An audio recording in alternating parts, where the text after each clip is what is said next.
ನಮಸ್ಕಾರ ಎಲ್ಲರಿಗೂ. ಕೆಲಸ ಮಾಡಿ ಕೂತ್ಕೊಂಡೆ ಒಂದು 5 ನಿಮಿಷ ಅಷ್ಟೊತ್ತಿಗೆ ಹಸ್ಬೆಂಡ್ ಬಂದರು. ಈ ಸೀರೆಗಳಿಗೆಲ್ಲ ಫಾಲು ಲೈನಿಂಗ್ ಎಲ್ಲ ಕಟ್ ಮಾಡಿ ಕೊಟ್ಬಿಡು, ನಾನು ಹೋಗಬೇಕು, ಟೈಮ್ ಆಗಿಬಿಡುತ್ತೆ, ಬಿಸಿಲು ಬಂದುಬಿಡುತ್ತೆ ಅಂತ ಅಂದ್ಬಿಟ್ಟು ನಾನು ಟೈಮ್ ನೋಡ್ತಾಯಿದ್ದೆ. 11 o'clock ರೊಟ್ಟಿ ನಸ್ಕುಳ ಮನೆಗೆ ಹೋಗಬೇಕು ಅಂತ ಅಂದ್ಬಿಟ್ಟು. ಅವರು ಹೇಗೆ ಅಂದರೆ ಪಾಪ ಹುಲ್ ತಂದುಬಿಟ್ಟು ಸುಸ್ತಾಗಿರ್ತಾರೆ. ಬ್ರೇಕ್ಫಾಸ್ಟ್ ಬೇಡ, ನಾನು ಹೋಟೆಲ್ ತಿನ್ಕೊತೀನಿ, ಹೇಗೂ ನಿಂಗೆ ಇವೆಲ್ಲ ತರಬೇಕಲ್ಲ, ತೊಗೊಂಬರ್ತೀನಿ ಹಂಗೆ ಅಂತಂದರು. ಅದಕ್ಕೆ ನನಗೂ ಯಾಕೋ ಇವತ್ತು ಫುಲ್ಲು ಟಯರ್ಡ್ ಫೀಲ್ ಆಗ್ತಾಯಿತ್ತು, ಯಾಕೋ ಸುಸ್ತು ಅಂತ ಅನಿಸ್ತಾಯಿತ್ತು.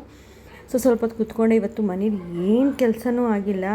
ಒಂದೊಂದು ದಿನ ಈ ಥರ ಆಗ್ಬಿಡುತ್ತೆ. ನಾವು ಹೇಗೆ ಅಂದರೆ ಹೆಣ್ಮಕ್ಳು ಯಾವಾಗಲೂ ಕೆಲಸ ಕೆಲಸ ಕೆಲಸ ಅಂತ ಅಂದ್ಕೊಂಡಿರ್ತೀವಲ್ಲ, ಒಂದು ದಿನ ಈ ಥರ ಬೇಜಾರಾಗ್ಬಿಡುತ್ತೆ, ಅಳೋಂಗೆ ಆಗುತ್ತೆ.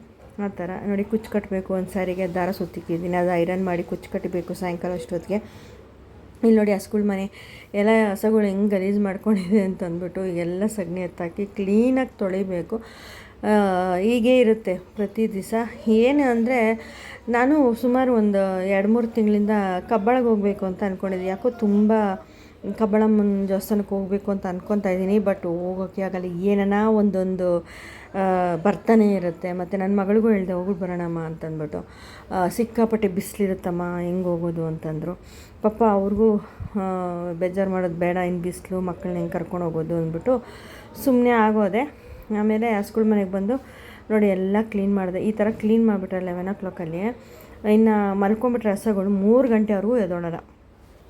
ಆ ರೀತಿ ಪಕ್ಕಾ ಟೈಮಿಂಗ್ಸ್ ಫಾಲೋ ಮಾಡಬೇಕು. ಇನ್ನೊಂದೇನೆಂದರೆ ಹಸುಗಳಿರೋ ಮನೇಲಿ ನಾವು ಎಲ್ಲೂ ಹೋಗೋಕ್ಕಾಗಲ್ಲ, ಅದೊಂದು ಬೇಜಾರು.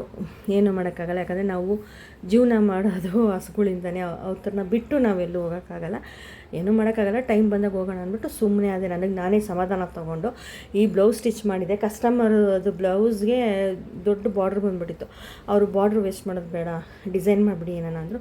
ನಾನೇನು ಮಾಡಿದೆ, ಸೈಡ್ಗೆ ಕೊಟ್ಟೆ. ಈ ಥರ ಚೆನ್ನಾಗಿ ಕಾಣಿಸ್ತಾಯಿತ್ತು. ಫ್ರಂಟು ವಿ ಕೊಟ್ಟಿದ್ದೆ. ಫಿನಿಶಿಂಗ್ ತುಂಬ ಚೆನ್ನಾಗಿ ಬಂದಿತ್ತು. ನಾನು ಐರನ್ ಮಾಡೋದಕ್ಕೆ ಸ್ವಲ್ಪ ಹೆದರ್ಕೊತೀನಿ ಬ್ಲೌಸ್ಗಳ್ನೆಲ್ಲ. ಒಂದು ಸತಿ ಹಂಗೆ ಸ್ಟಾರ್ಟಿಂಗ್ ಡೇಸಲ್ಲಿ ಒಂದು ಕಸ್ಟಮರ್ದು ಸುಟ್ಟಾಕ್ಬಿಟ್ಟಿದ್ದೆ. ಅದರಿಂದ ನಾನು ಐರನ್ ಮಾಡೋಕ್ಕೆ ಹೋಗಲ್ಲ. ಕಸ್ಟಮರ್ಗೆ ಹೇಳ್ಬಿಡ್ತೀನಿ, ಮೊದಲೇ ಬೇಜಾರು ಮಾಡ್ಕೊಂಬಿಟ್ರೆ ನಾನು ಐರನ್ ಮಾಡಲ್ಲ ಅಂತ ಹೇಳ್ಬಿಡ್ತೀನಿ. ಹೇಗೂ ಸ್ಟಿಚ್ ಮಾಡಿದ್ನಲ್ಲ, ಹಾಗೆ ನಿಮ್ಮ ಜೊತೆ ಶೇರ್ ಮಾಡಿಕೊಂಡೆ. ಇಷ್ಟ ಆಗಿದ್ರೆ ಪ್ಲೀಸ್ ಫಾಲೋ ಮಾಡಿ, ಸಪೋರ್ಟ್ ಮಾಡಿ ಅಂತ ಕೇಳ್ಕೊತೀನಿ. ಮುಂದಿನ ವೀಡಿಯೋದಲ್ಲಿ ಸಿಗ್ತೀನಿ. Thank you.